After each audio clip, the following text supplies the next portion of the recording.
Histoire de Jonas.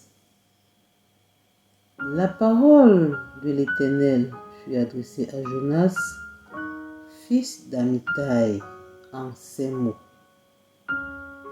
Lève-toi et va en Ninive, la grande ville, et crie contre elle, car sa méchanceté est montée jusqu'à moi. Jonas fit le contraire. Il se leva pour s'enfuir à Tarsis, loin de la face de l'Éternel. Jonas descendit alors à Chafo, trouva un navire qui allait à Tarsis. Il paya le prix du transport et alla avec les autres passagers. Mais l'Éternel fit souffler sur la mer un vent impétueux. Une grande tempête se leva sur la mer et le navire menaçait de faire naufrage.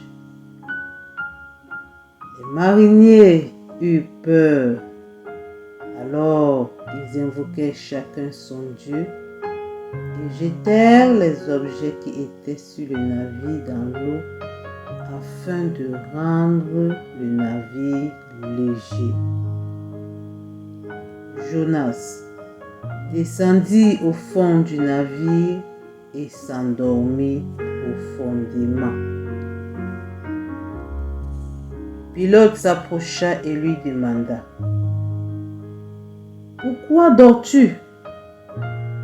Lève-toi, invoque ton Dieu. Peut-être voudra-t-il penser à nous et nous ne périrons pas. » Les mariniers se rendirent l'un à l'autre. « Venez et tirons au sort pour savoir qui nous attire ce malheur. » Ils tirèrent au sort et ceci tomba sur Jonas. Il lui dit: « Dis-nous qui attire ce malheur sur nous. Quelles sont tes affaires? D'où viens-tu? Quel est ton pays et de quel peuple es-tu? »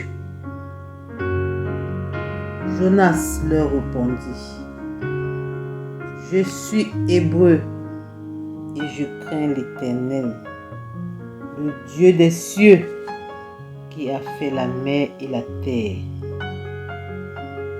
Une grande frayeur saisit ces hommes et ils posèrent encore la question à Jonas: « Pourquoi as-tu fait cela? » Ils savaient que Jonas fuyait la face du Seigneur parce qu'il le leur avait déclaré. Il lui dit ensuite: « Que te ferons-nous pour que la mer se calme envers nous? » Il leur répondit: « Prenez-moi et jetez-moi dans la mer et elle se calmera envers vous, car je sais que c'est moi qui attire sur vous cette grande tempête. » Ces hommes ramaient pour gagner la terre, mais ils ne purent pas, car la mer s'agitait toujours plus contre eux. C'est alors qu'ils invoquèrent l'Éternel et dirent: « Ô Éternel, ne nous fais pas périr à cause de la vie de cet homme, et ne nous charge pas du sang innocent, car toi, Éternel, tu fais ce que tu veux. Puis, ils prirent Jonas et le jetèrent dans la mer. Et la fureur de la mer s'apaisa. Ces hommes furent saisis d'une grande crainte de l'Éternel et offrirent un sacrifice à l'Éternel et firent des vœux. L'Éternel fit venir un grand poisson pour engloutir Jonas. Et Jonas fut dans le ventre du poisson 3 jours et 3 nuits. Étant dans le ventre du poisson, il pria son Dieu et il dit: dans ma détresse, j'ai invoqué l'Éternel et il m'a exaucé. Du séjour des morts, j'ai crié et tu as entendu ma voix. Tu m'as jeté dans l'abîme, dans le cœur de la mer, et les courants d'eau m'ont environné. Toutes tes vagues et tous tes flots ont passé sur moi. Je disais: je suis chassé loin de ton regard, mais je verrai encore ton saint temple. Les eaux m'ont couvert jusqu'à m'ôter la vie. L'abîme m'a enveloppé. Les roseaux ont entouré ma tête. Je suis descendu jusqu'aux racines des montagnes. Les barres de la terre m'enfermaient pour toujours. Mais tu m'as fait remonter vivant de la fosse, Éternel mon Dieu. Quand mon âme était abattue au-dedans de moi, je me suis souvenu de l'Éternel. Et ma prière est parvenue jusqu'à toi, dans ton saint temple. Ceux qui s'attachent à de vaines idoles éloignent de la miséricorde. Pour moi, je t'offrirai des sacrifices avec un cri d'action de grâce. J'accomplirai les vœux que j'ai faits. Le salut vient de l'Éternel. L'Éternel parla au poisson et le poisson vomit Jonas sur la terre. La parole fut adressée à Jonas une seconde fois en ces mots: lève-toi, va à Ninive, la grande ville, et proclame-y la publication que je t'ordonne. Et Jonas se leva et alla à Ninive, selon la parole de l'Éternel. Or, Ninive était une très grande ville de 3 jours de marche. Jonas fit d'abord dans la ville une journée de marche. Il criait et disait: encore 40 jours et Ninive est détruite. Les gens de Ninive crurent à Dieu. Ils publièrent un jeûne et se revêtirent de sacs, depuis les plus grands jusqu'aux plus petits. La chose parvint au roi de Ninive. Il se leva de son trône, ôta son manteau, se couvrit d'un sac et s'assit sur la cendre.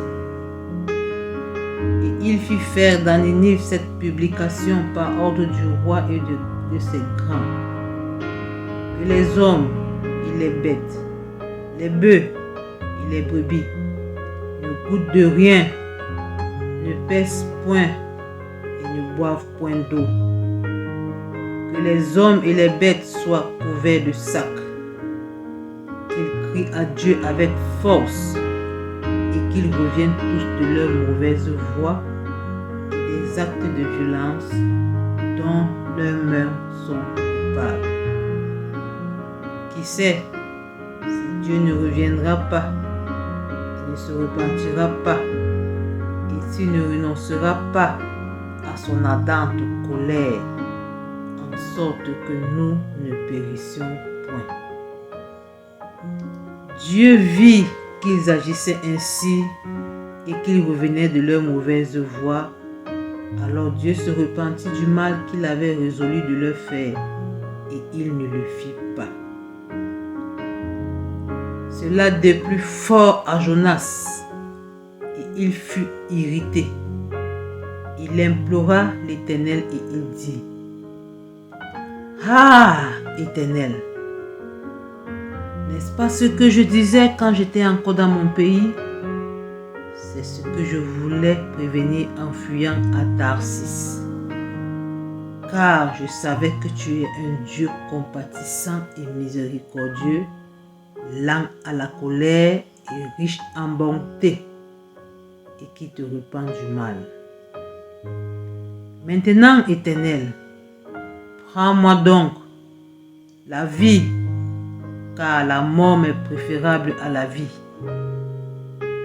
L'Éternel répondit: Fais-tu bien de t'irriter? Et Jonas sortit de la ville et s'assit à l'orient de la ville. Là, il se fit une cabane. Il s'y tint à l'ombre jusqu'à ce qu'il vît ce qui arriverait dans la ville.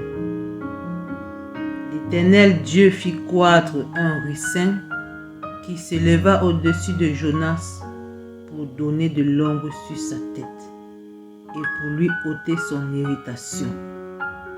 Jonas éprouva une grande joie à cause de ce ricin. Et le lendemain à l'aurore, Dieu fit venir un ver qui piqua le ricin et le ricin sécha. Au lever du soleil, Dieu fit souffler un vent chaud d'Orient et le soleil frappa la tête de Jonas au point qu'il tomba en défaillance. Il demanda la mort et dit: La mort m'est préférable à la vie. Dieu dit à Jonas: Fais-tu bien de t'irriter à cause du ricin?